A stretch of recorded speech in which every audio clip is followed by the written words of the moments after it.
Welcome to the Grappling Grappling Rewind Podcast.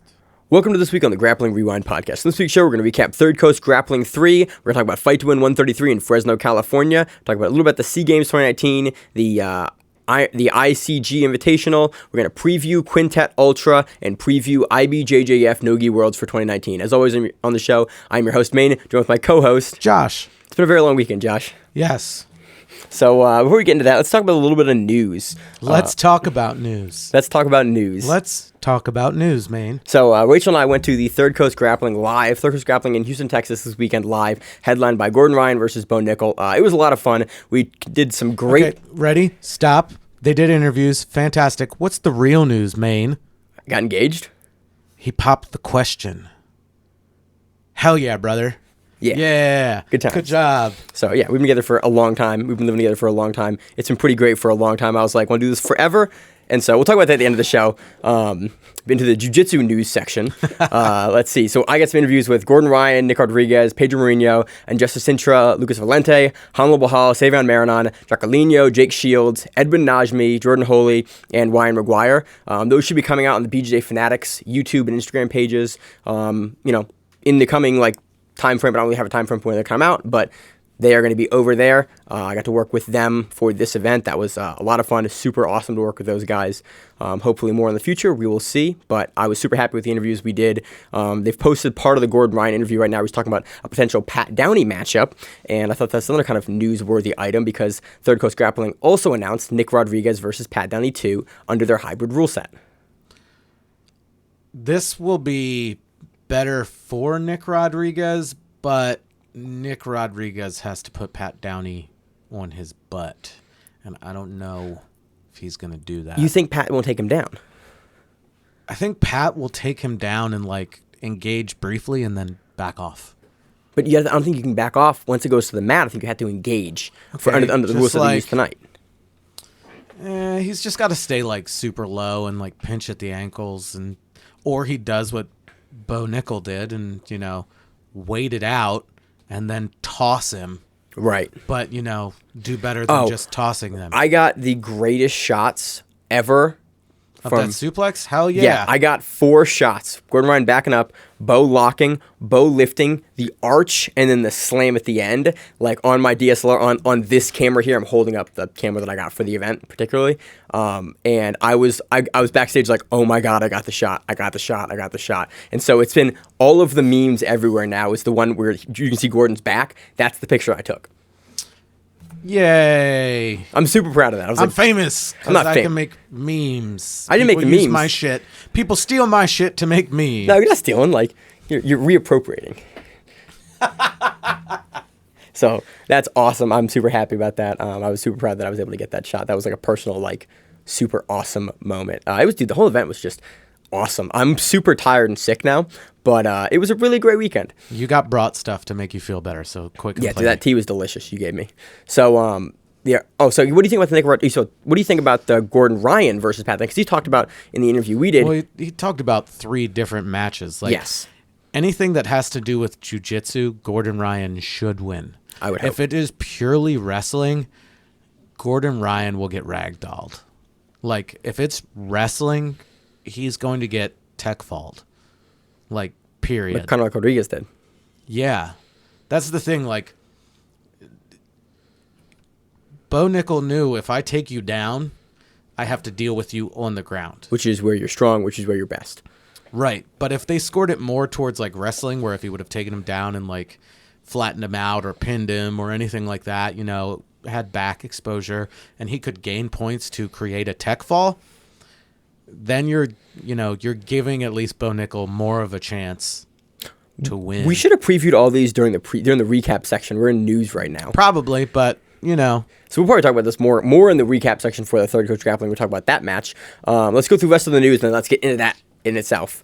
So in other news, John Jones got promoted to purple belt, and now everyone wants to see Nick Rodriguez versus John Jones in a grappling match for who is the baddest ass purple belt in grappling. Because we've seen John Jones do a submission grappling match versus Dan Henderson at SUG. We've seen him do it. He's won a Naga.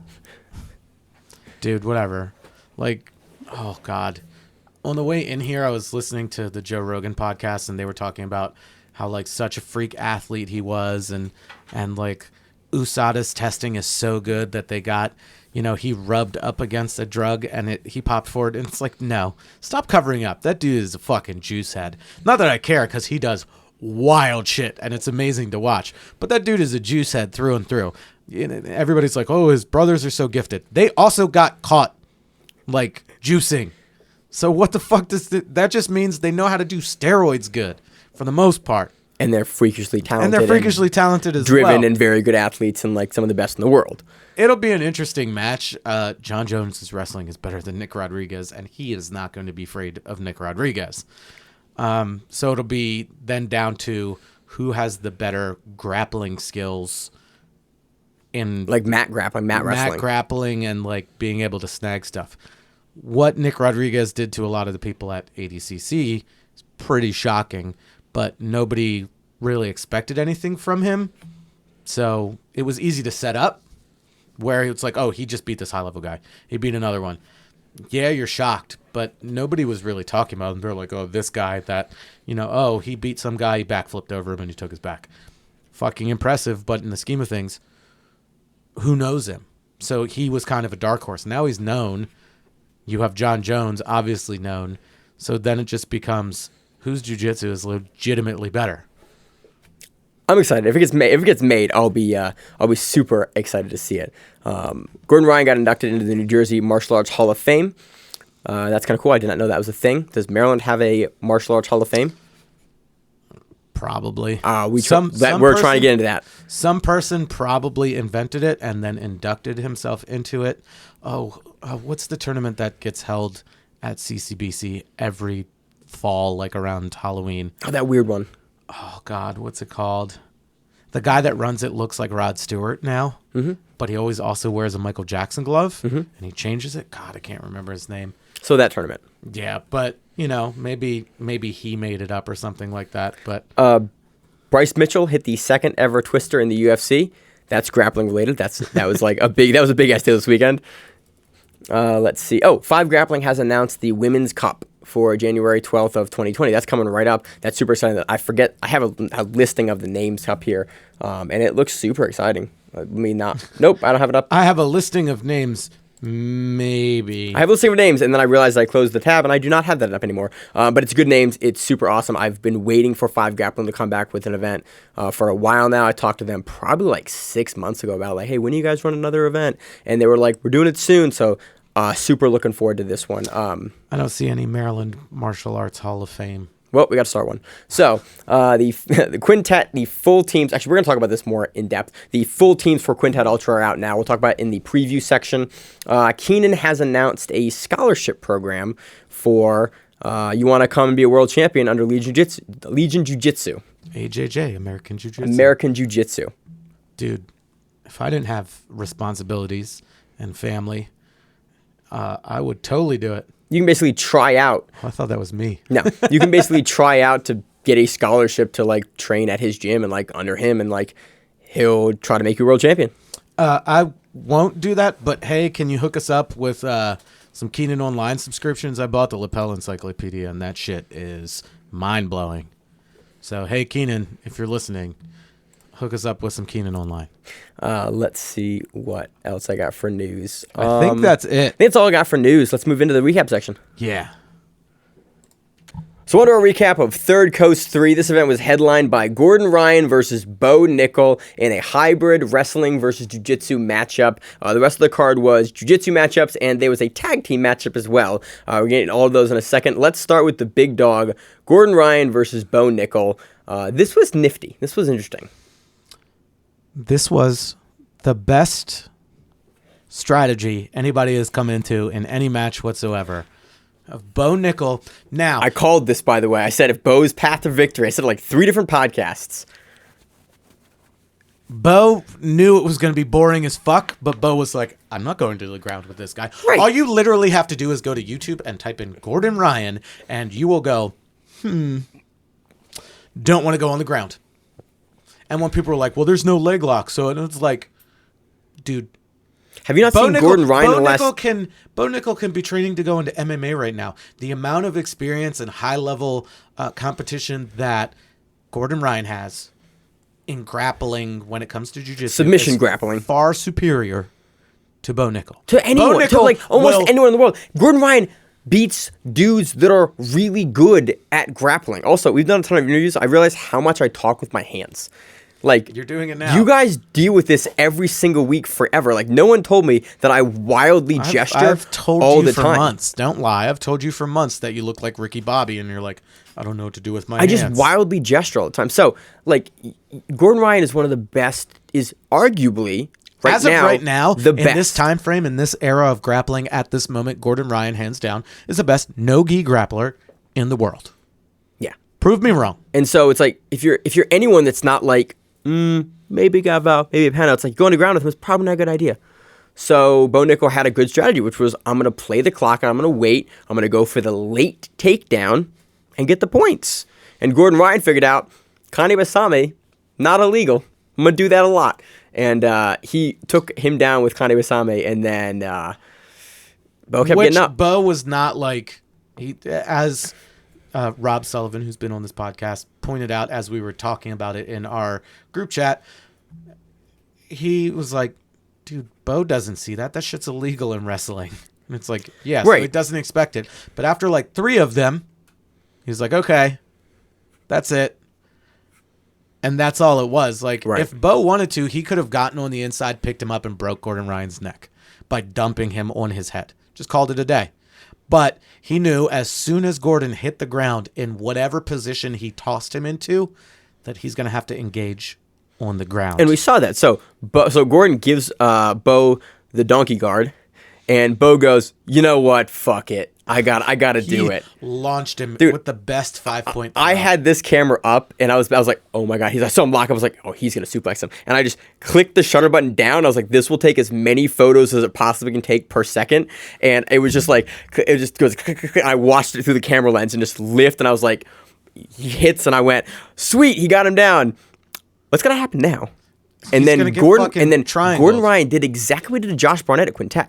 He does that violent arm lock, the exact same setup he hit Barnett with, and then throws over the triangle. Because he didn't get suplexed into guard. No. He had to recover the guard position. But again, and it's like his go-to when he talked about it in your interview. Mm-hmm. Like he tried the Kani Basami. He got him down with that. And, that is a feather in your cap, saying, like, I did take down, like, an under-23 world champion, multi-time NCAA champion. You didn't say how. I was really upset to get an interview with him. Like, I was super disappointed. That's, like, the one interview that I missed this weekend. I'm like, honestly, he might have been, like, the most famous person there. I know, and that's why, like, I tried. And he, like, finished, he got paid, and he was out, and I just didn't get a chance to grab him. He knew, he was like, this is just fun. Yeah. Like, I'm filling it. But he got paid. Like, good for him. Like, he somebody talked about it. It's like probably the most he's been paid for a event ever. I don't know about that. And I'm also a jiu-jitsu guy, so I have no idea what he would make. I don't know about that. He's done like Beat the Streets and stuff like that. Okay, yeah. I don't know about that. But I mean, he did the smart thing, but he did that arm crunch, as Gordon calls it, from Butterfly. It's a violent arm lock. It's that arm lock over the top across the neck. He calls it a little arm crunch. Cool. He knocked him over. He started to knock him over with it. Set up a triangle and it's called the Gringo sweep, and you knock him over with it. Tonin hits it a ton. That's what I learned. I learned from Tonin. Tonin hits it a ton. But, like, if anybody thought the outcome would be any different, and people were like, well, there's no leg locks. It's like, dude, all he did was strangle people. At ADCC. Like, he finished one heel hook at ADCC. The rest, 5 submissions were, like, rear naked choke and, like, an arm triangle. Like, he has great triangles, great back attacks. I remember he triangled Barnett. He triangled Halleck. He's triangled Bo. Like, I remember being on, a super fight card with him. People are like, oh, you got to watch out for the legs. But he attacks your neck frequently. If the legs happen, it happens. But you could say no leg locks, and that would not affect him at all. Right. So, fun match. Definitely go back and watch it. Watch the highlights for it. The match was a lot of, like... You can go to the suplex, essentially. Yes, basically. And then watch it from there. Because that's where everything really happens. It's an affair that takes place on its feet for the majority of the match. There is one thing. One of the Kane Basami entries that Gordon hits, Bo tries to do like a running man escape out of, and you see Gordon like change the grip on the legs and then roll through with the heel hooks, and it was super cool to see like the level of control he had in that roll through. It was really smooth and very, very drilled, and there's few guys that I see that can maintain that roll through as well as Gordon Ryan does. It was actually pretty, like, watching it Matt's side, it was pretty beautiful to watch his ability to not lose any knee control on that roll through as aggressive as that. Like, really that was the other thing that was like super, super impressive to me, was like the finishing sequence, but also like just how well he stayed on the knee line there. I was super impressed with that. And people are kind of overlooking that, but it was like, seeing it live was just, I've seen a lot of dudes roll out and they always lose a little bit of control. Gordon Ryan lost absolutely no control during the spin. It was really impressive to watch. What I think is really funny, like, for all of his bravado and all of his, shit talking, and he's backed all of it up, just seeing him in that interview with you, where he was talking about where he started to get into Bo Nickal's hips, and you could see how genuinely excited he was that he almost got there and recognized, I'm about to get sprawled on and fucked up. Like, he was like a small child that got... He was like, I almost got the double leg. Yeah, he's like, I almost got a takedown on that person, like a legitimate one, where it's like a clean, it's not illegal in like most things. He almost hit a double leg, and he looked like a 6-year-old that got the gift that he wanted on Christmas. Yeah. He was like super stoked, and you're like, oh, that's the type of person he actually is. Like, all of this outside Conor McGregor-esque stuff, it works for him. It makes people either like him or hate him, but you can tell that he's genuine, like, down-to-earth kind of dude that has had a lot of stuff thrust upon him, and he's just milking everything.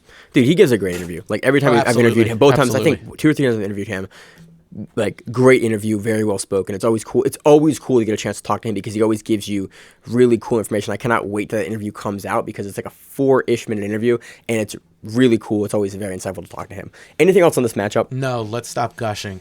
All right, next match we have Hamlo Bahal defeating Jake Shields via decision in overtime.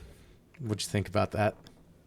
Like, Hamlo is really fucking good. Shields honestly impressed me here too. Like, I was impressed at Shields' both defense. Of these dudes, I'm not 100% sure how old Hamlo is, but I know Jake Shields is almost like 40 years old. Mm-hmm. I think he's like 38, I think. Dude, and he's just keeping pace, and he's still like shredded. Yeah. And like, he's doing it. He's having a good time. He's not fighting as much, but he's still grappling. He's still out there. He's doing new things, and it's cool to see. And then also Hamlo, who I remember, like, in my blue and purple belt days, seeing as a black belt, just smoking people. And I'm like, wow, that guy. And then he's not competing in the main tournaments as much. Like, I think 2017 was the last time I think we saw him. When he got his foot messed up is when it's the last time I think I've seen him is that. But he still pops in here and there, and it's really cool to see it. And then again, Jake coming from MMA, but still also having a great grappling background with the Half Gracie and Renzo Gracie connection, and stuff like that. It's not Half. It's I wasn't gonna. It's Renzo. God. Carlson. No. Who was the one that taught all like those Northern California people? Gilbert Melendez and Caesar. Caesar Gracie. Yeah. Yes, okay. Thank you. Yes. I was in my head like going through every single Gracie name. It's like, why do they all start with R? Why do they start with R? Yeah, Caesar Gracie. So, it was really cool to see it. Hamlo basically he talked about in the interview with me why he chose that position. He's like, look, I thought I could get it done, and then basically he does more to the match. He has more. He just puts up more during the match. He has a really cool omoplata attempt for a good portion of the match. Got some cool photos of that. It was cool. Next match, we had Edmund Najmi defeating late replacement Ben Lenny via Darce choke. Ben Lenny is significantly larger than Najmi.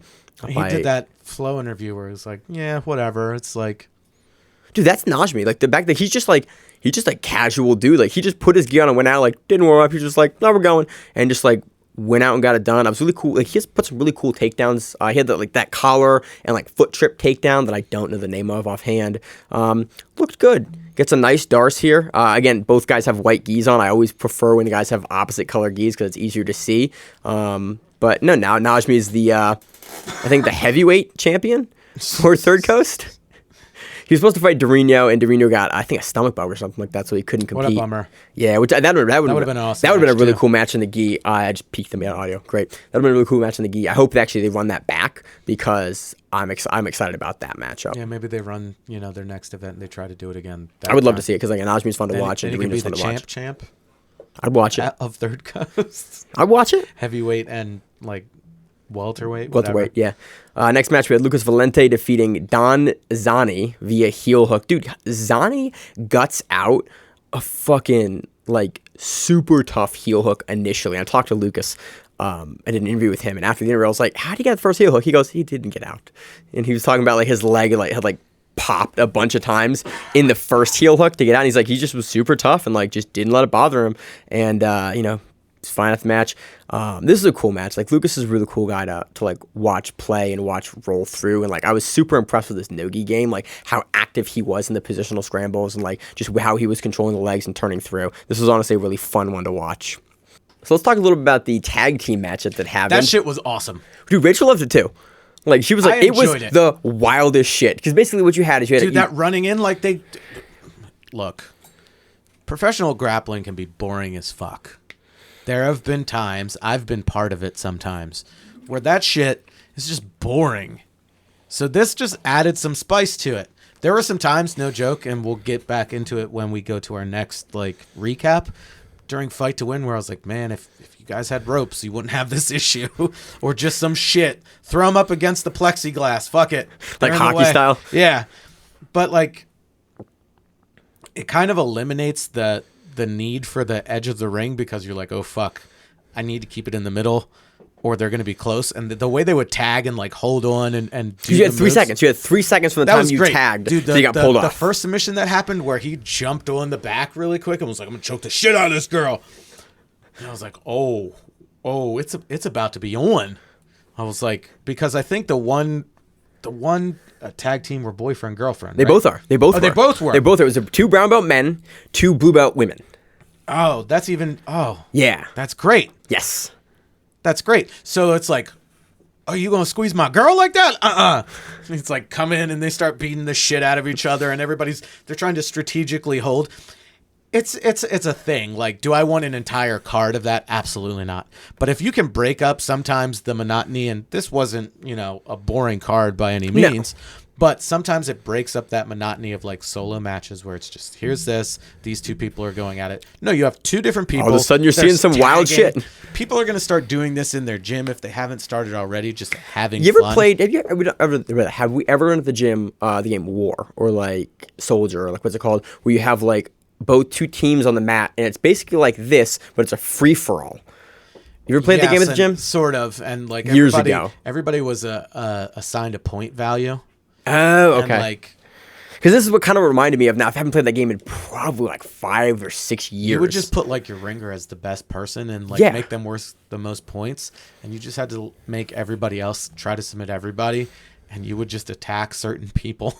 Be like, yeah, you have 3 people on the heavyweight and exactly. And you have 2 people on the feet, and it's sort of like Quintet style, but at the same time in complete chaos. Chaos. Everyone's gonna verbal tap very loudly so that you're not but you also know when you're playing a submission too. Yeah, we played it I think once or twice 5 or 6 years ago was the last time I played it. It's super dangerous, and I would never want to deal with that. It's dangerous when we play dodgeball in the gym. Dangerous. Yeah. Have you ever been part of that? I have not, Josh, because my back is broken. I'm easily breakable. I'm normally the one that's hey, we're going to warm up with dodgeball, and then we're whipping balls at each other. You're hitting small children. They're crying, trying to break the glass. So this was a lot of fun. Steve Baca and Mackenzie Manteris. You're welcome. Won via most submissions, 2 submissions in the tag team match. It was, dude, Rachel fucking loved it. She talked about it. She goes, yo, when you rewatch this for the show, I want to watch it with you because it was fun to watch. It's exciting. So next match, we had Pedro Mourinho defeating João Gabriel Matos via armbar. Dude, Pedro racked up some points, 10 points, and then I talked to him backstage in the interview. He's like, I couldn't get any more points. I was like, I got to sub him. And so he gets out. He could have got more points. He just would have teched him. Yeah, but he wanted the tech, and then he got 10 points, and he's like, I just can't get any more points. Like, I feel like he just didn't, like, he couldn't quite tell if he didn't feel comfortable getting more points, or, like, he just, like, didn't want to get more points, because he'd already got 10, he just didn't feel comfortable, so he gets this nice armbar from that far side, and just, like, locks it in, and pulls it, and it's like, it's out for a while, and eventually gets the tap, but, dude, Pedro's the dude definitely to watch. Like, he's a guy that has been, like, killing it the past, I think, probably, like, 12 months. He's really coming to our radar hard, and he's definitely on that, like, prospect list that we have, and, like, always. Was he the one that was talking shit to Gordon, and then Gordon submitted him in the absolute at ADCC? Might have been that guy. Yes. He was like, that guy's a troll, and it's like, I just beat his ass. I think Gordon heel hooked him. I think that's what it was at ADCC. But next match, we had 7 on Marinon defeating Rob Maldonado via triangle. This was supposed to be the Tackett matchup. We've done commentary for Savion before. Yes. You guys talked about it, and Emil made it a point to look it up. Yes. To tell you to eat shit. The fact that you, like, nailed the name and you stopped and looked, and I could feel you looking at me. Well, it's like, misspelled. It's misspelled here. That's why. In the results, it's Savion, and his name is Savion. Right, but you were so excited that you nailed it. Like, I could feel how excited you were. I didn't even have to look at you to know that you were stoked about that. So that was supposed to be the Tackett match. Yeah, and then he finishes it via triangle, gets the finish on the triangle, puts Rob to sleep real quick, and then goes, like, the armbar combo, and then the ref realizes he's out and goes, oh, okay. Could have been bad. But I think this will probably be one of his last matches at Blue. I think he's turning 18 like this next week or something. Or he is 18 now. Oh, so it's the end of the year. I'm surprised. He's a Marcelo guy. But keep a lookout for him. Yeah. He's looked really impressive whenever we've seen him. I would love to honestly see the see the match with Tackett. But there's a bunch of other matches, especially at Purple. There's a bunch of other matches to take a look at. Definitely another guy to watch. Next match, Andressa Sintra defeating Veronica Messina. Why am I reading the names, Josh? I don't via know. Kneebar. I think this was in overtime, but it might have been a regulation. It was definitely towards the end of the match. She just turns over, gets a really nice Kneebar. Again, got a really great interview with her at the end of everything. It was another fun match. Next match, we have Christian Guzman versus Conrad Duran. You read it. Via armbar. Now you can fill in your little points if you wanted to. No. Jacob Alfin defeated Roberto Rivas via golden score. That means you get the first points after. Talk into the mic, dear God. My apologies, Maine. Anyway. It means when you get winning golden score, it's basically a judo term for after regulation, if there are no points, or even points, you go into the first person to score wins. It's like usually a 5-minute overtime. All these matches, except for the, I think, tag team match and for the Bo Nickel match, had an overtime. Next match. No, I'm just confused because the way it's listed, it's like it looks like they're just finishing in regulation. Daniel Luger defeated Michael Gaynor via submission. And onto the undercard matchups. Juliana Lima defeated Stephanie Alba via DQ. A lot of disengagement happened there. Cassidy Welsh defeated Ashley Aguilar via cross choke. Jason Solis defeated Kaio Nucci via golden score. Michael Salazar defeated Andy Cordova via rear naked choke. Ricky Rivas defeated, will you stop moving that? Kevin Cruz via points. Josh Walker defeated JT Little via golden score. Arina Del Mello defeated, did I say that right? Mm-hmm, you did. Okay. Defeated Justin Rennick via golden score. Taylor Rasuriz defeated Vanessa Lopez via golden score. Now my names are getting screwed up. Mohammed Benakor defeated Curry Gall? Mm-hmm. God. Move your damn mouse. God, this is why I don't podcast as much. Makes my blood pressure go through the roof. Okay. It says it's Nogi Blue. You threw me way off. Sam Snow defeated Isaiah Cabrera via golden score.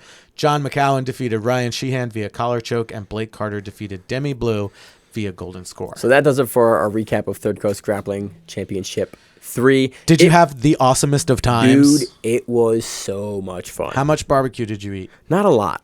Had a lot of tacos and like burritos and like other delicious Mexican food. They don't fuck around with spice down there. I always forget every time I go to Texas that like they do not. Like you get like salsa on your table and it's like the hottest thing you've ever eaten. It's amazing. I love it. It was so good. Rachel couldn't eat like half the stuff have the salsa because she would eat it. And she's like, I was like, you should try it. I was like, it's very spicy. She went, and she had it and she was like, it's too Give spicy. me sour cream. Dude, it was so good. Like I always forget like how much I love food down in Texas. It's really good. So that does it for There Goes Grappling Championship 3. Looking forward to the next one. So I want to recap of Fight to Win 133. This event took place in Fresno, California. It was main evented by black belt AJ Leo Agazarm defeating Ari. Liao Agazarm defeating Ari Frias via split decision, and that was fight of the night for the black belts. What do you think about this match, Josh? I feel like I don't think AJ won. But that's my personal opinion. I'm also not upset that it went the other way. Yeah, it was a super close match. You can make a good argument for either way. I admittedly don't care for AJ at all.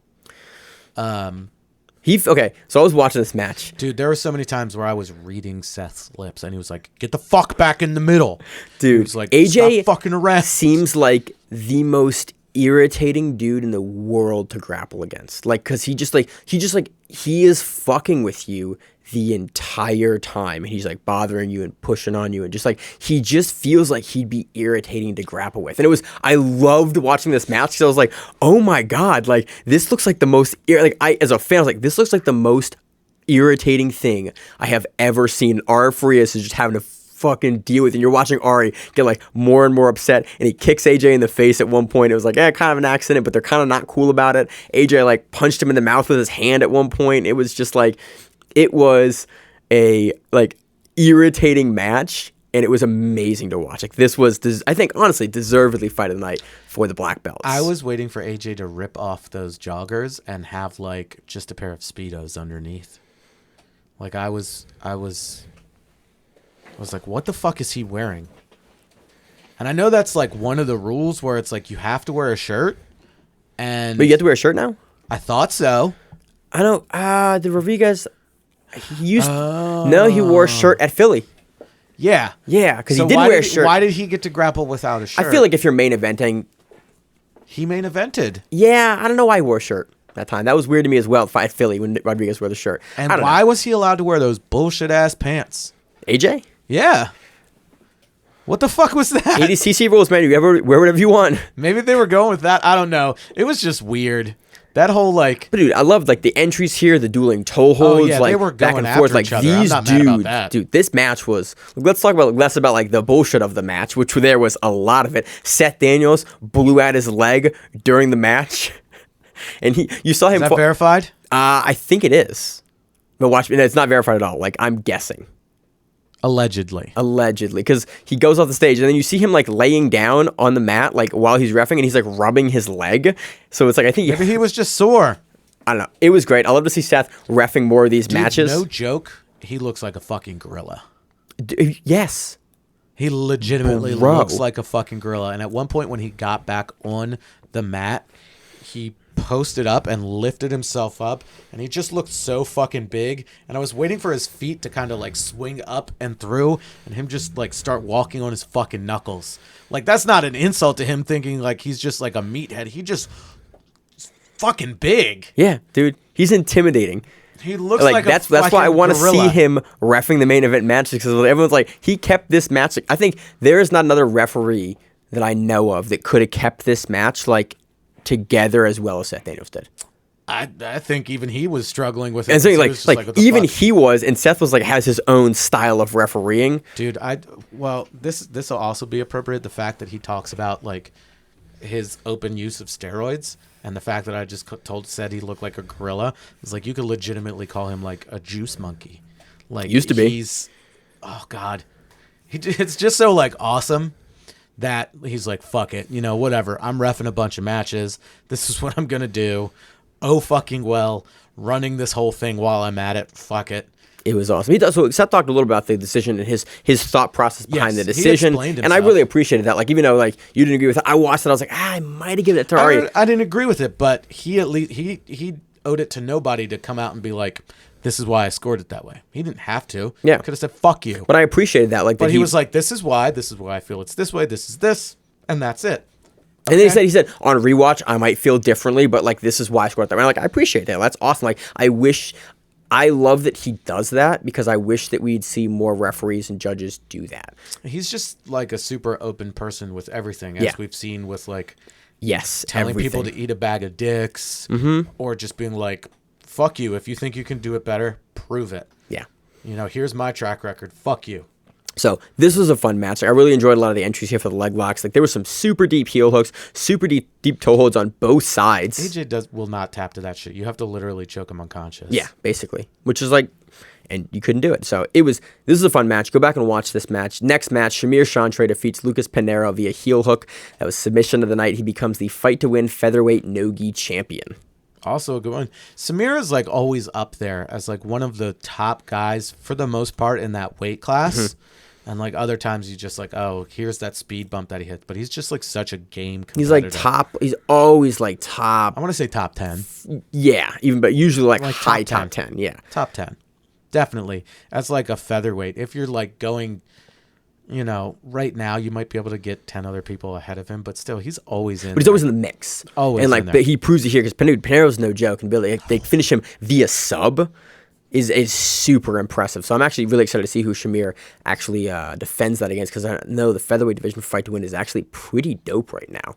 Yeah. So I'd be curious to see who's the front runner for defending that. Next one, we have Andre Mineko defeating Thomas Knox via split decision. He retains the Masters Plus middleweight title. I thought he had... He had the Masters Plus. He did have the Masters Plus. This was the discussion last week where you're like, is this Masters? Because that was versus, he won that over Mark Vives, and he defended it here. Yeah, a lot of guard work here. This was a much less active match from Mineko than we've seen in the past. Like, Vives is a guy that really pushed space with him. Tom Knox had him in guard for a good portion of the time, locked him down with the lapel, really stopped it. Mineko started going to like toe hold attempts and like from the guard ankle, yeah, really like a lot of toe hold attempts from the guard. Knox put up some offense there, and it was a really close match, but I think Mineko just did a little bit more with the topside footlocks there to get it done. But again, it was a super close decision. Again, looking forward to more of Mineko. If the Vives match and his previous match on Fight to Win are any track record of like what the dude can do. We've also seen Mineko on like the world stage forever. Yeah. We should definitely talk to Alex and get the hook up, and it'd be legit. I think he's a big dude too. He's a middleweight. He's a big dude. You should be middleweight too, but like I'm like a light featherweight, Josh. I'm barely like you're a sneeze above a rooster weight. I'm like 2 sneezes above a rooster weight, Josh. I walk around like a solid 150 out of shape, 149 in shape. So next match, we had Angel Lopez defeating Mark De La Cruz via split decision. We had Manuel Hibamara defeating Jake Watson via split decision. Javier Gomez defeating Cliff Sabre via armbar. We had Thiago George defeating Gabriel Souza via heel hook. I was actually really surprised with this match. Is it the same Gabriel Souza I'm thinking about? It's that Gabriel Souza, yes. I wasn't sure. Like, this was one of the matches that I missed while I was in between stuff, and I hadn't gone back to watch it. I was like, is that Gabriel That's Souza? that Gabriel Souza. Wow, that makes it even more impressive. And again, we see Thiago all the fucking time. But we don't usually see Gabriel get hit with subs. Do we see him a lot in no-gi? We usually see him in IBJJF, don't we? That's primarily where we see it. Yeah, a lot in the gi. Like, and he looked really good. These guys traded back and forth. This is honestly like I think had the AJ Agazarm and Ari Farias match not been like fight of the night, I think this probably would have been fight of the night. Like, this was a really dope back and forth match. These dudes put on a show, and Thiago George, that's a huge win for Thiago George. Absolutely. Next match, we had Jean Mendez defeating Cole Franson via decision. We had I want whatever gi Cole had in this match.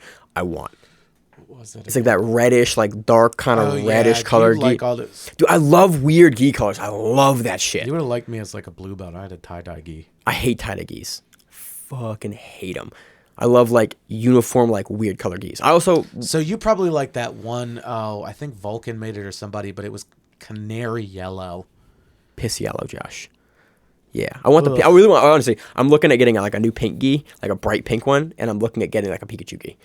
Because I'm like super into both those gis right now. God, I want somebody to break your back in competition again. Yeah, probably would happen.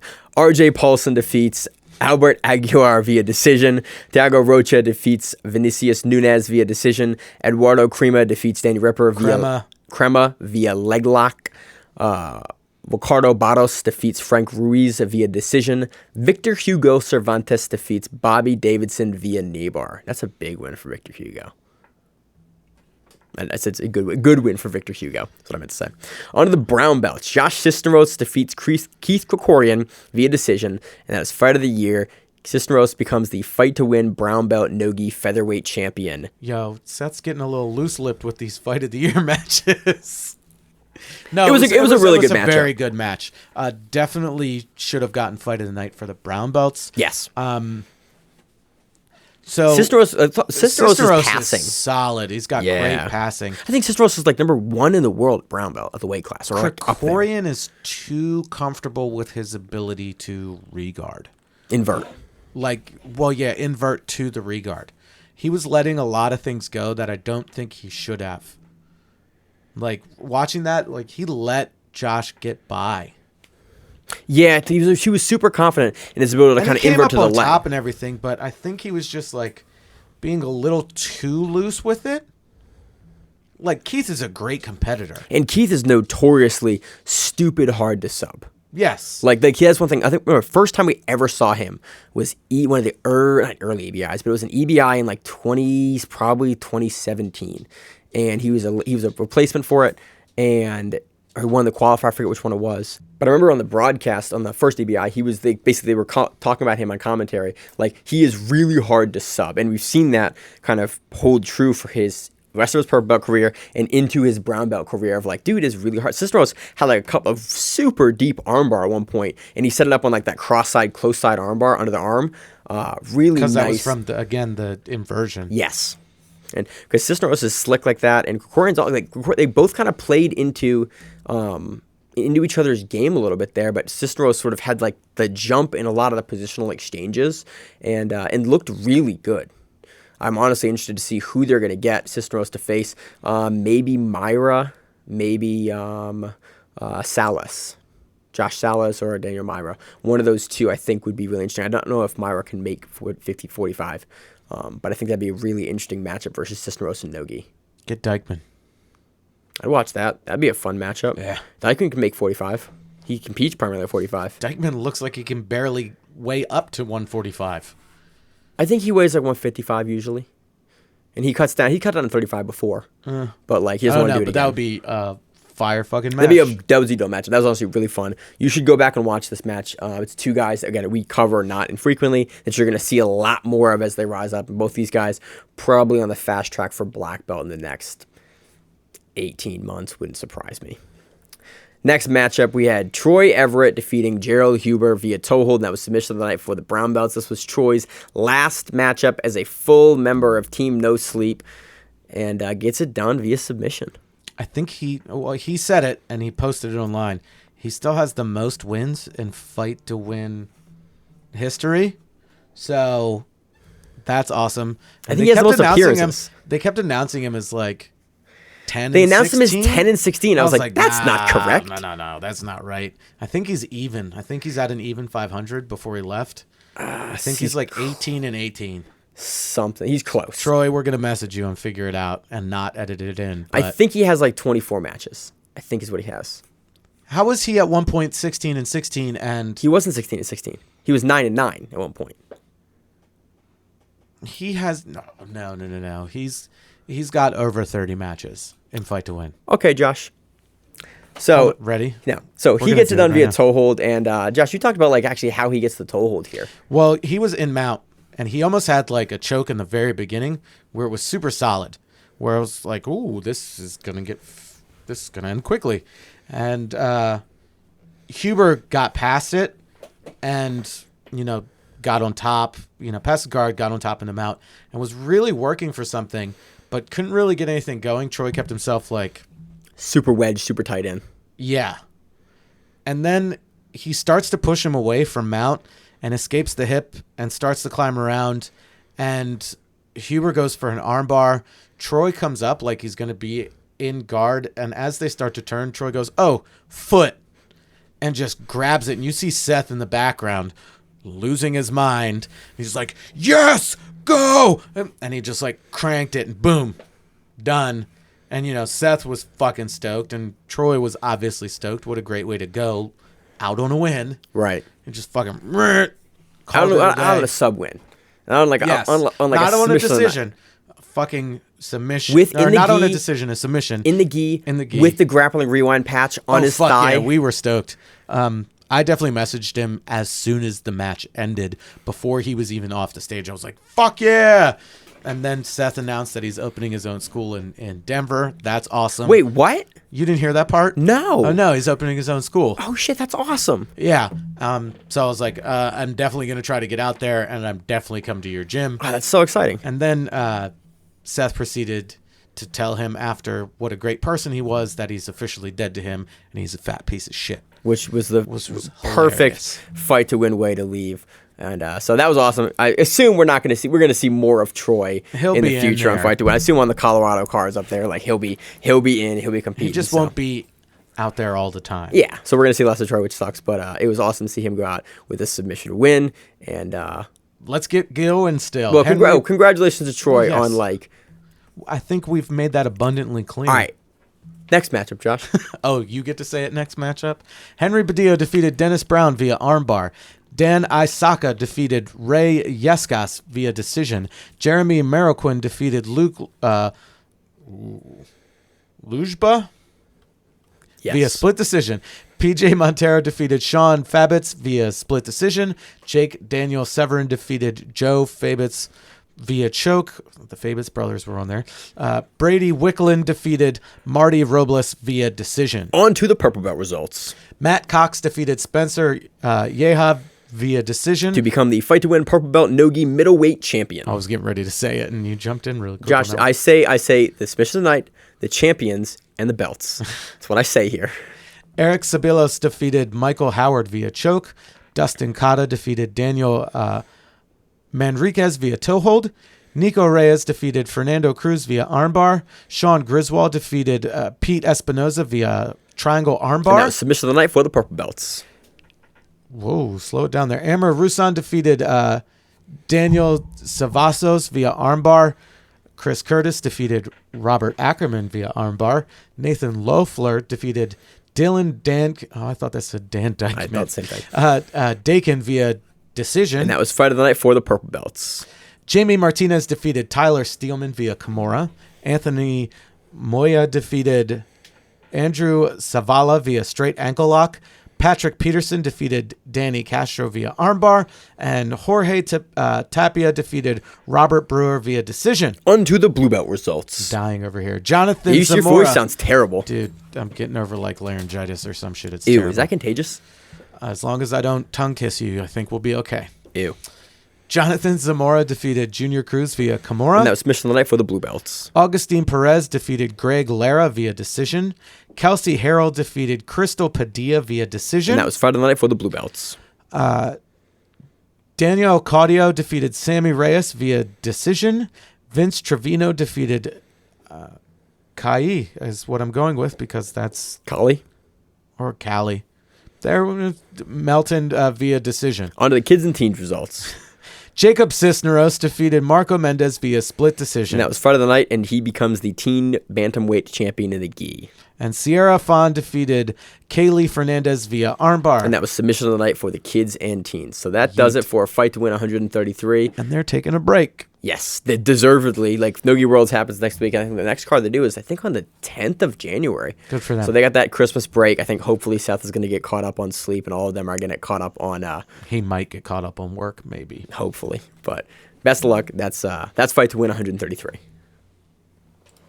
So on to our preview of the 2019 IBJJF Nogi Worlds. What did Gordon call it?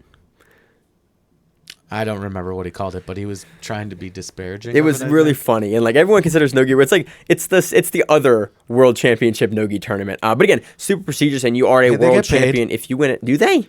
Remember, like the worlds got paid, right? I don't think the Nogi Worlds get paid. Oh, well, that would be stupid. I mean, they might get paid, but I have not heard anything about them getting paid. So it would. Paging somebody who actually knows, please let us know. I think I would have seen it, but who knows? So let's start off. We typically, for these bigger like IBJJF tournaments for the majors, We'll just hit a few people. We hit a few people. We preview the black belts in the adult division because anything more than that becomes really unfeasible. So we talk about kind of the big front runners for those divisions, and then we'll do a preview in kind of earnest next week. So starting off with the black belt male roosterweight division. Taliesin Suarez. This will be interesting to see between him, Ronnie Barbosa, maybe Nobuhiro Sawada. We have Woodmansey in there as well. Woodmansey, yes. Tenyo Santos de Jesus, Marco Tapani Oikarinen, I butchered that one to death, as well as David Zanario, with a total of 7 people at Rooster. Onto the I'm scrolling down like I have the right mouse button. I don't have the mouse button. I'm sorry, I have to reach my hand and actually do the work. On the light featherweight division for the men's black belt. Let's see, who's in here? Lucas Pinheiro, Hiago George, Meow Brother. Joao. One of the Meows. Yes. Suraj Kumar Budram. I killed that one. Richard Alarcon. I'm interested to see if Alarcon's still going to be in there after Grapple Fest with the Ash Williams match when he got his arm broken in half. So I will be interested to see if Alarcon is still in here. Probably not. Fair play on that one. Junie Ocasio, who also just competed over the weekend against Ellis. Yep. We were going to preview, but I actually had not got a chance. We're going to go through the results here in a minute for the event. Maybe if I can find them. Actually, in hindsight, I do not know if I still have them. We're going to do it, maybe. I don't know, possibly. Well, the whole video, if you're interested in watching that match, it's up on Facebook. The entire stream is up there. I watched a little bit of it. Looks cool. Anthony Guy de Oliveira making 8, going on to featherweight. Who else is in this? I briefly glanced over it a couple times, but then didn't take any notes as per usual. Silvio Duran. Thomas Halpin's in this. Cole Franson. Mm-hmm. Let's see. João Gabriel Souza. Yep. Gabriel Souza, I believe that's his full name, if I'm not mistaken. Mm-hmm. And that's a division of 14. 14. Hitting the lightweight, we've got Lachlan Giles, a.k.a. Lachlan John Warne, or Warney. I'm pretty sure that's him. Okay. He's an absolute MMA Australia. I mean, there's not many dudes named Lachlan there. That we're aware of. Wait, his last name's not Giles? It might be. I don't know. Well, they list like 18 names for all the Brazilians, but also they only list 3 names for Lachlan Giles. Well, maybe that's what he put on. I don't fucking know. All right, so Lachlan Giles, Johnny Tama, maybe not may or may not be in this match. Lachlan Giles, Johnny Tama, Frederico Silva. He competed against Rob at Fight to Win. That Fight to Win. Yes. He's a black belt now. He was a black belt then. Oh yeah, right. Rob was the brown belt. Right. Tell me. Samir Chantre, Tomoshige Serra, who killed it at Quintet. Yes, he did. Just like a week and a half ago? On the 2nd. Yeah. Of December. Who? There's a bunch of other people. Holy crap. The division is 17 for that division. Onto the middleweight division. We have Jonathan Satava. Let's see. Vinicius Wong is in here. Sebastian Broch. Dante Leon. Jamie Canuto. Otavio Souza. Who else is in here? Oh, I thought I saw what's his name? Diego Romalo's in here. Felipe Silva's in here. Enrique Galarza's in here from Silver Fox. Yeah, tons of. Yeah, this is a division of 18. This is going to be a fun division. Honestly, Leon, I could see Leon taking this division. Leon has looked unstoppable recently. I can see him taking that division. Onto the medium heavyweight division. Let's see. Jonatas Gracie, who's surprising people left and right. I see a Lion Ab is on here. Yep. Ronaldo Jr. also on here. Great competitor. Both Jake Watson, we saw this week on Fight to Win, and Nick Green, we see all the time on Fight to Win, are both in this division as well. Nick Green, as you said, Manuel Hibamar. Holy crap. 17 people in the medium heavy. Going on to heavyweight, Charles McGuire, Adam Wardzinski, Jackson Souza. Bones, Devontae Johnson's on here. Roberto Tusa Alencar, Murillo Santana right below him. 10 people in heavyweight. That's actually that's a super fun division. That could be, there's a couple guys there that can actually take that Nogi. Yeah. There's like 3 people or 2 people at ADCC. And moving on to super heavyweight, because that was heavyweight. Let's see. Houghton Jr. We got Tex Johnson. We got Elliot Kelly. I was not aware Tex was part of Fight Sport.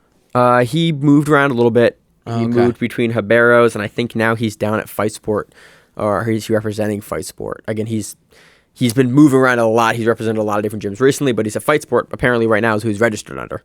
Roberto Torobos from Lloyd's, Elliot Kelly from Yamaso, and that's a division of 11. Freddie Rosgrove is in here. I was going to go buy it and let it and see if you would pick it up, and I'm glad you did. I know he got black. Congratulations. That's to Freddie super awesome. We Bosworth. just saw him like 2 weeks ago versus Ash Amos at Polaris. So it's awesome. I didn't know he was black belt. I'm super excited for them. On to the ultra heavyweight division. And that was the division of 11, by the way. I'm James very sick, Popolo, Josh. Victor Hugo, Vinny Magalhaes is actually in this, which I think is funny. And Cyborg, that's a division of 6. That's a fun division. That's honestly probably Cyborg's to take. You don't know what's going on with Vinny. Dude, Cyborg won the heavyweight GP. Like, Okay. tough to beat, dude. After we picked against him in the heavyweight GP, I'm going to stop picking against him. Blue belt beat him at ADCC. I mean, that's a different guy. I just watched the documentary last night. I'm being just like Rachel and I are in the documentary, the Black Belt Slayer, for like 40 seconds. I know. That's why I pointed it out to you, because I thought it was funny. I may or may not have just finally watched that last night, the entire thing, because we got home and I was like, I'm just want to sit back and eat dinner and just watch something, and it's like 40 seconds of me like talking to Jerry Glabuto and like tying up, and I was just like, I mean, I said like 15 words and like 4 of them are curses. I'm like, cool, that's how I talk. I didn't know there was a camera on me. And you see Rachel like going by, and you see her haircut, and you're like, well, that's definitely Rachel. Yeah, and she's like, I'm just like dancing the whole time. She's like, I'm like, you're just hanging out. She's just like, just kind of dancing back and forth while Jay and I talk. So going into the female roosterweight division, we have Maisa Bastos and Amber Freitas. I think Maisa Bastos is going to win that one. I would put money on it. Yes. That's division of 2. You have Patricia Machado, Amanda Montero, Canudo, not Amanda Montero, and Fiona Watson. Division of 3 for light featherweight. Into featherweight, Livia Gluchowska, who's still listed under her maiden name. Yep. Not Livia Giles. Or whatever apparently his last name is. Right. If that's him. We got Talita Alencar. Heather Rafferty, Karen Atunes, and Gabriella Fetcher. This is a fun division. There's gonna be at least 2 or 3 matchups that are gonna be fire in the featherweights for the ladies. Apparently, division of 5. this is the most female in the Nogi World's history. That's awesome. Like, In dude, there's all some. the divisions. Honestly, all these divisions are a little like they're smaller, but they're women's divisions, but they look good. Like these are all exciting. Again, they're small divisions, but it's all ladies that I recognize, and I'm like, That are super these are all fucking really tough, yeah. good, tough women. These are gonna be fun brackets. So at lightweight, we have Jenna Bishop, Nikki Sullivan, Anna Sophia Maria Nordeño, Kristen Mickelson, Catherine Perrette, Natalie Juan Suarez Ferris Hibero, killed it. Josephine Maiciello and Hannah Sharp. Oh, dude, Hannah Sharp is the woman who had that really nice Kimura break at Subspectrum. That's Hannah Sharp. Yeah. That's dude, a division of this 8. is a really dope division. Like the women's divisions are fire. This event. So going on to middleweight, we have Jacqueline de Moraes, Amarim Ramos, Raquel Canudo, Gabrielle Lima, Hannah Rausch, April L. Parks, and Amanda Lowen. I'm interesting to see what Canudo does in this one. She's looked good recently. I feel like, given the lineup, Canudo could shine here. She might get the bye and have to only have 2 matches. Who knows? Black belt, medium heavy. Videa Clemente Toscano, Tamara Silva, Julia Pinto, and Andressa Sintra. Total of 4. Moving on to... See such Sintra this weekend. Oh, you don't say. You Yes. didn't talk to her? I did an interview with her, yes. In the heavyweight division, we have Elizabeth Mitrovic, Veronica Fernandez, Talita Noguera, and Jessica Godry. Yeah. Killed it. Mitrovic has been on Fight to Win. We've seen her before, and she has a podcast. We've seen Talita Noguera a lot, too. Yes, we have. That's a division of 4. Going into the super heavyweights, Jessica Flowers, Kendall Marie Reusing, and Tammy Grego. And Tammy's actually taught like some stuff at Baltimore BJJ a long time ago. Really? She did the original Abu Dhabi trials when there was no female division, so she entered the male division. No shit. Yeah, this That's was a long time ago. baller. Me and Kenny Savercool were blue belts, and we drove down to Florida. And then she was like, I'm trying to get up to New Jersey. And I was like, I'm doing that tournament. Oh, that's this story. Yeah, That's I who was she- like, I'm doing oh. this tournament. I can take you. Like, I don't have a place for you to crash. And she ended up staying with somebody else. But she trained with us in Baltimore for like the week, and then went to Naga with me and Ryan Clark. Oh, that's hilarious. Yeah. And then she flew out of Jersey and went back home to New Mexico. It is a very small jiu-jitsu world, after all. Yeah. That's awesome. So that's all like the adult. There are tons of people. It's a major. I mean, it's a major for IBJJF. It's a world championship. Krikorian's in it at brown belt, obviously. There's tons of people that popped up. You're going to get a lot of Masters. highlights here. Wilson Hayes is in Masters. I don't know if it's that Wilson Hayes or not. It might be. I didn't know if he was G13 or not. I don't. Ronnie Yaya's in it apparently. Yep, and Masters. There again, it's going to be a lot of fun. Do you have anything else you want to preview for this one, other than just scrolling through the registrations? Yeah. It's a major. We always have a problem because we always record the show on Monday night, and then all the brackets come out on Thursday, and so we're all playing catch up. So we don't like to preview a lot of stuff because I just like watching the matches. I don't give that is IBJJF 2019 Nogi Worlds. So happening on the 12th, which is like Thursday, I think, is Quintet Ultra. All the teams have been announced. This is Team UFC versus Team Pride versus Team WEC versus Team Strikeforce in what is going to be Super Bowl. A giant clusterfuck. I'm super excited for this. There's also super fights on this. We have Craig Jones versus Fredson Paixão. Paixão. Which is why Craig Jones is so much bigger than Fredson Paixão. Unless Fredson Paixão has put on so much weight where they can be kind of close, but still. So we also have Gordon Ryan versus Alexei Olenek, the Nogi Ezekiel guy, and Cynthia Calvillo versus Danielle Kelly. Where do you want to start with this? Let's just read off some. All right, so teams. In the Team UFC, we have Anthony Lionheart Smith. We have Anthony Rumble Johnson. Does he take up most of the weight requirement for the team? I would assume. He was like 300. That's why you have like two guys that are a 205 and a heavyweight, and then you have Sugar Sean O'Malley and 45ers and a guy that floats between 55 and 70. Yeah. So you got rounding out the division, you have Sugar Sean O'Malley. You have the team. You have Clay Guida. And you have Gilbert Burns Dorino representing Team UFC. Is he going to pull out? I hope not, because we saw him at Polaris versus Langacker. Yeah, and we saw him at Third Coast. He was sick. He couldn't fight Najmi. And now, I hope not. Now we're going to see him on Team UFC. On Team Pride, we have Kazushi Sakuraba, Takanori Gomi. These guys had a fake match. They had a fake match last week on a Quintet. We got Gregor Gracie, Hector Lombard, and Yves Edwards. That's half of fun. these people are like UFC veterans before Pride. Yeah. Everyone except for like Takanori Gomi. Wait for Strikeforce. It's fine. Oh, I know. So Team WEC, we got Chad Mendez, Glover Teixeira, Mark Munoz, Club Swanson, and James Krause. Club Swanson. So what did I say that? I know Club Swanson. So I looked at this. These guys eliminated the middleweight division in 2008. Yeah, but Glover did fight for WEC, so did Mark Munoz. Yeah, no, I know. It's just, I was looking at like when the last time you could get a guy above like 155 pounds, and it was 2008 in WEC. So these guys had to have fought in WEC. It would have been funnier if they got Jason Miller. Dude, he's a legit really fucking good grappler. Yeah, but he's also a crazy person. He is a little bit of a crazy person, yes. So on Team Strikeforce, I was like, oh no, is he on there? We have Gilbert Melendez, we have Jake Shields, who I talked to and did an interview with at Third Coast Grappling, so love to see him doing more grappling. We have Muhammad King Mo Lawal, we have Josias Cavalcante, and we have Hanato Babalu Sobral. Dude, I'm excited for Babalu. We have not seen him in a little bit. What a weird bunch of teams. I'm glad that they put this all together, but what a weird This bunch is honestly, of like, given the lineup they have, there's a lot of ways these brackets There's and a matchups lot could of go. old dudes. You know what they're going to do? They're going to do Pride versus UFC. I fucking hope so. They're going to be like, who's the best? Josh, I hope they do. It doesn't matter. Most of those people aren't like big Pride people. It's honestly no super Nogueira brothers. Right? No Frank Mir. No Sokaju. That's a good point.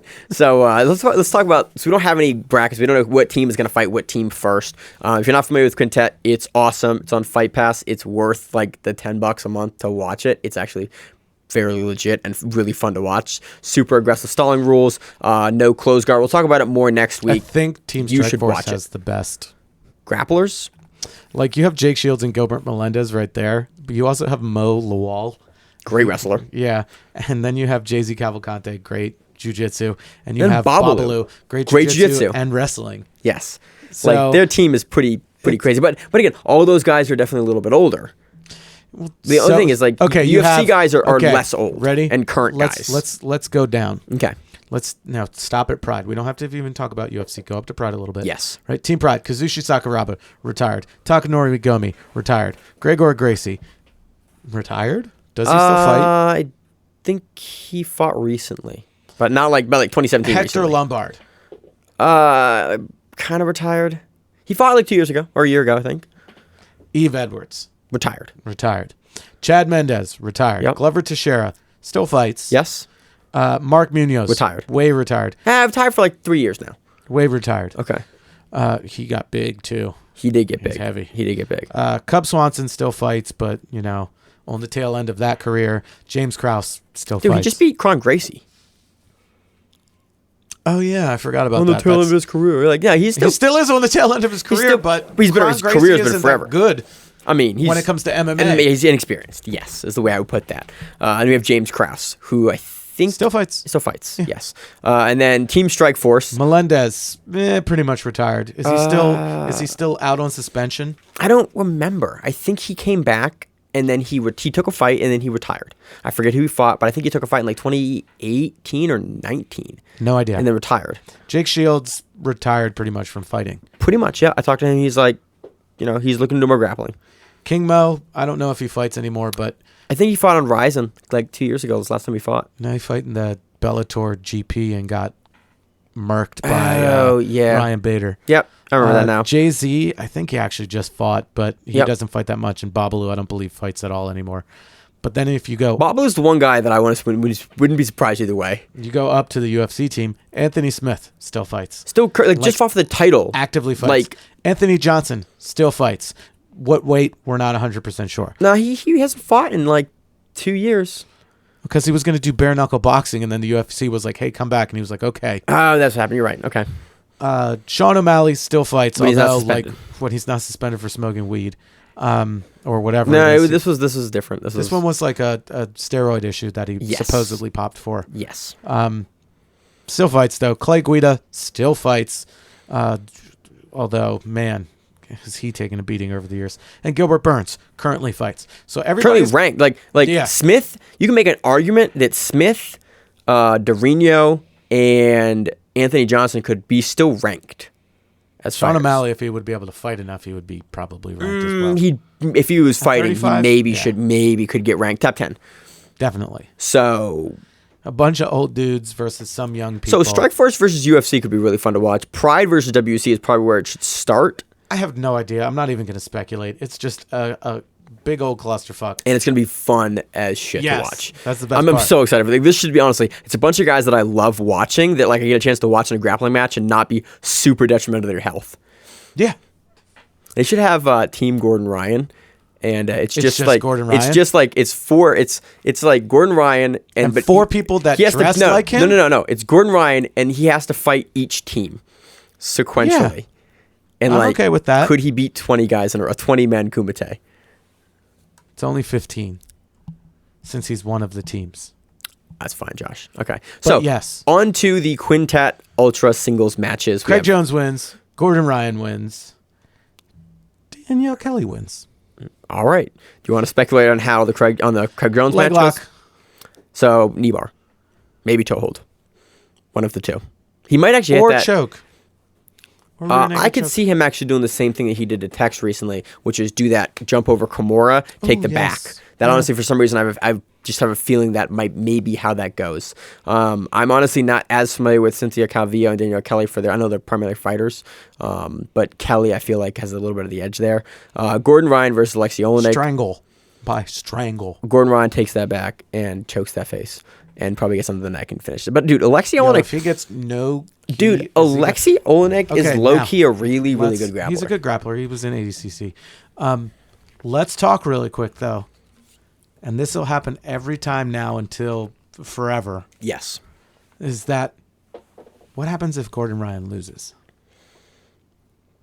Everything comes crumbling down. No. Yes. The internet alone will turn tide. He could win 1 billion matches in a row.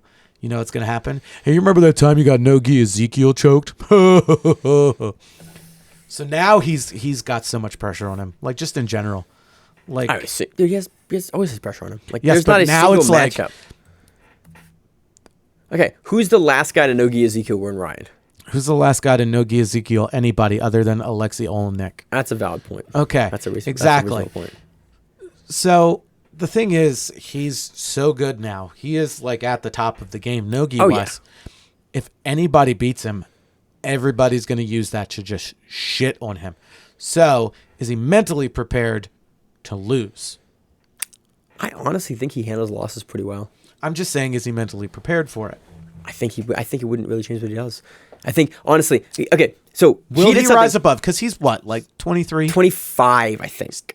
Whatever he is. So, no, sorry. He's still a young This gentleman. week, him and Penna were going back and forth on Instagram, and it was one of the most hilarious things I've ever seen. It was great. But what prompted this was Gordon Ryan posting his loss to Penna. And he basically went, I am so much better now. Look at all these mistakes I made. And I was like, and I thought it was like, he put it out there, maybe just for controversy, probably what most of he does, but he put it out there as, I think, partially as a legitimate, like, look at this. This is me getting beat. This is what it looks like. But and look at he how added much the caveat he to, did. Yes. I'm better than this now. Yeah, It's which like, okay, I don't think anyone doubts but that he he is. still talked that shit Oh, yeah.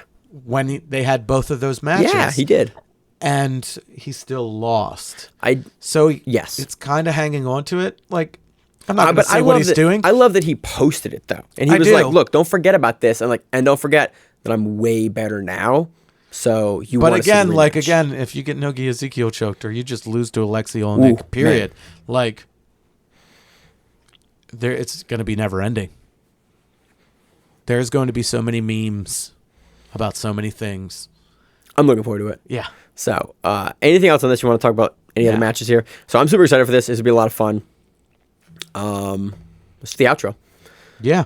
So, what's your week look like? Busy. I have to take my kid to the dentist tomorrow. I have to train. I have to do all of those things. I have to do the cooking things. We're doing promotions at the gym for Tuesday or Thursday? Hopkins Thursday. So that'll be I was going to fun. message you and try to get to that, but I'm not sure if I can. You can get to it. Let me know. So I'm excited. That's like never. It's always like slightly stressful for me of like keeping everyone straight. I'm like, okay, you're this good. I've voted you here. You make these mistakes. Okay, you ready for this? Okay, stripes for this. It's like it's always just like massively stressful. Like talking to Lee, like this guy's here. What do you think? And like going back and forth with him, and it's just always a very great and stressful process for me at the end of every semester for the club. So that's what's going on. I got to edit the show and then like make my giant promotion list. Like, because I have it mentally, I just gotta like come with like actually like write it out. You have to have an actual list. No, I have a list. I don't bring it over to the gym, but I have a list like that I write out just to give everyone like the respect of like, look, I've considered this, and like this is actually not just like off the top of my head. Maybe this person's like legitimately like here's why and here's how, because I think that like that gives it the respect it deserves. I just think it's just a good way to conduct business. So that's always like a fun, stressful time coming off of this weekend, coming off from Texas and being sick, to get all that together. I'm going to be throwing axes Friday. I'm stoked on that. Sweet. Am I doing that? I don't know. Did you pay for it? Yes. Did you sign up for it? Then yeah. Okay, cool. That's Friday? Yeah. All right. Should be on the calendar for Rachel and I. 7 p.m. That's going to be Stumpy's, awesome. Towson. Wait, what? 7 p.m. Fuck, I teach class 7 p.m. On Friday? Yeah. Greg might have to cover. All right. So that'll be fun. So anything else going on this week? Baltimore BJJ promotions. Oh, Saturday. Yeah. It's promotion season, baby. Yeah. Who's getting their black belts? Jason Yep. and Rob and Guam Rob are getting their black belts. And Scott's getting his brown belt. That's super exciting. Hell yeah. All those guys like are very deserving. More black belts at the gym. That's right? awesome. That's crazy. How many will that make now? I think. Well, technically, if you included Jeff, that would be 6 at the gym. Yeah. And then 2 more makes 8. But Jeff's got his own school now. So 7 at the gym. They're frequently there. Yeah. That's awesome. Yeah. And then what else? Yeah, I'm engaged now. So like that's exciting. How about that? This motherfucker locking it down, putting it on lock. Dude, I got like hundreds of like likes and comments on like, hey, you ever been that? And then I got a bunch of people messaging me like, why don't you tell me? I'm like, do you supposed to tell like everyone before you get engaged? Hell no, because you can't trust them to shut the fuck up. I didn't know because like I've gotten a bunch of messages from a bunch of people like, oh, you didn't tell me. I'm like who? Were they blood relatives? A bunch from blood relatives. Oh, how blood relative? Like my brother. Oh yeah, why didn't you tell your brother, you piece of shit?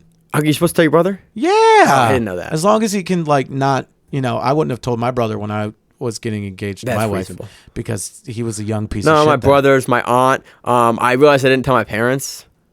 Oh yeah, that's one of the people that you do tell. So Oh. that's understandable that you can do that. I didn't They know. want to be aware. I didn't know. I didn't look it up. I didn't like YouTube like how to do this. I just like this works out really well. I want to do this forever. You down? And then I was like, I didn't know you're supposed to like notify people ahead of time. I didn't That's know. what Facebook is for. You should And that's what I did. posted. And we posted. And that's what I did, Josh. Maine Miller got engaged to Rachel, and it's like, it's Facebook official. Yeah. And we haven't changed anything on Facebook yet, but like there's a giant picture. So yeah, no, I didn't know you're supposed to notify everyone. Apparently you live and learn, but I've never had to do it again. So it's like Well, you can't guarantee that either. I can. She might divorce you. Bro, the ground. She's told me many times that's how we're getting out of this. So we're good. This is going to be a wonderful relationship. For the listening viewers out there, it has been a long-running joke that Maine and Rachel are related because they do look very similar.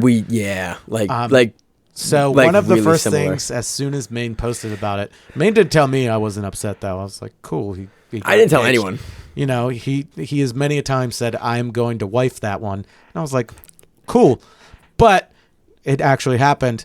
The first thing I said, I was like, well, since it's Facebook official, how fucking creepy are those kids going to look that they, that they're related and they look exactly They're the same. they're gonna look really similar. It's gonna be like you're gonna know like that's Those Maine. might be That's Maine's kid. That's what it looks like. Those might be the whitest people ever born. Oh, those are gonna be really close. Those are super like genetically. I'm like Genetically 99.6% like super white, and then 3% also white. 0.3%. I got the genetic test. It's super boring. I have it too. Most of my people are from Europe and stuff like that. So it's gonna be great. I'm super excited, and I got to plan a wedding. Do it cheap. Yeah, we're going to. Don't go over the top. We're talking about just going to like out of country and just like, hey, we're weird. Nobody's coming to that. That's the point, Josh. Nobody's That's coming the to that. point. We don't like people anyway. No, I've never had a housewarming party. You just fuck.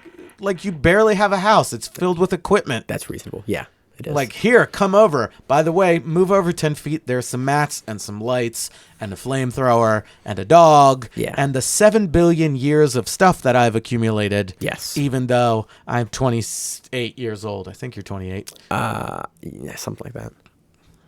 It's been good times, Josh. I'm closer to my mid 30s. Ugh. Oh, Jesus, it looks like it Old. too. Man. Old. All right, so that's all I got. That's all I got for the outro section. Everybody message Maine and send him the weirdest looking picture that you can think of to Grappling Rewind's Instagram and please. tell him congratulations. Extra points for lewd ones that we will then screenshot and continually send to Maine via text message. So that's it for the Grappling Rewind. I am Josh. I am Maine. And again, it's the Grappling Rewind. See you on the mats. If you like the show, please consider sharing it on Facebook with the folks at your gym. It's the best way that we grow the show, and we really appreciate it. You can reach out to us on email. We also have Instagram. We have Facebook. We have Twitter. We have Google Plus. Until that shuts down. We have a website. If you have an event you would like to have us cover, please let us know.